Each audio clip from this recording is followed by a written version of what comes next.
Bonjour et bienvenue sur Potentiel Academy. Moi c'est Imen. Aujourd'hui on va voir 3 questions simples pour faire le bilan de l'année passée et préparer en beauté l'année prochaine, Inch'Allah.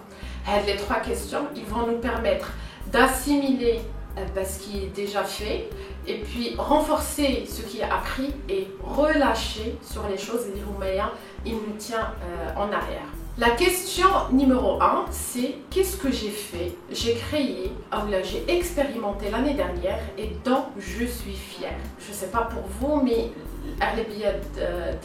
ils sont très exigeants envers eux-mêmes.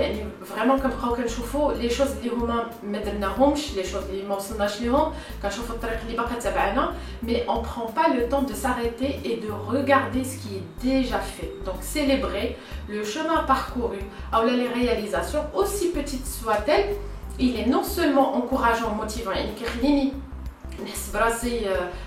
plus apte et plus encouragé et motivé, mais en plus ça nous permet pour la suite de se fixer des objectifs plus ambitieux. Je ne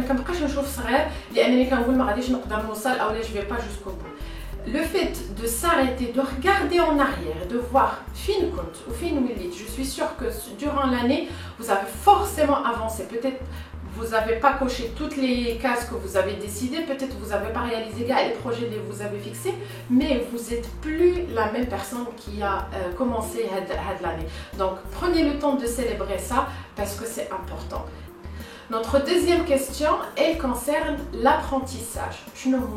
Les apprentissages que j'ai eus cette année. Et pour cette question, il faut avoir un petit peu de courage parce que souvent les apprentissages ils sont liés à des erreurs ou des difficultés. Quand on passe un moment difficile, la première chose qu'on a envie de faire c'est d'aller loin aussi rapidement que possible. On n'a pas envie de réveiller des choses douloureuses, sauf que les difficultés souvent elles ont un cadeau caché. Soit il y a une opportunité la difficulté, soit c'est tout simplement il y a un apprentissage parce que j'ai mal fait quelque chose.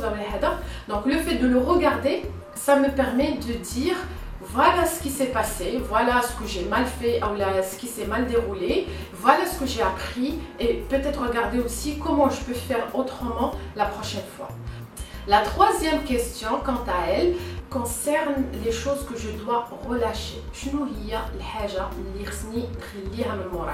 Que je dois relâcher parce que c'est pas évident d'avancer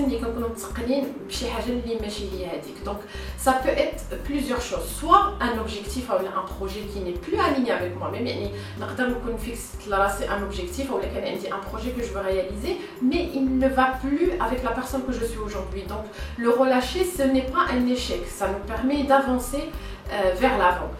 Ça peut être aussi une émotion négative, une colère, une honte, j'en veux à quelqu'un, ou là je suis en colère, ou là j'ai honte de quelque chose que j'ai fait. Ça peut aussi nous retenir et nous alourdir. Donc pensez aussi aux émotions négatives qui vous retiennent. Je suis sûre que vous savez au fond de vous que les lâcher, ça vous permettra d'aller plus vers l'avant. Et puis la troisième chose, c'est aussi l'histoire que je me raconte à propos de moi-même.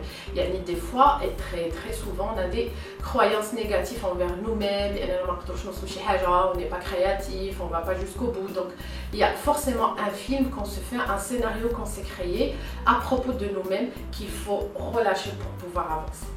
Ça, c'était les 3 simples questions qui vont nous permettre de relâcher, de faire le bilan de 2021 et pouvoir démarrer avec beaucoup plus de fraîcheur et d'ambition pour l'année 2020.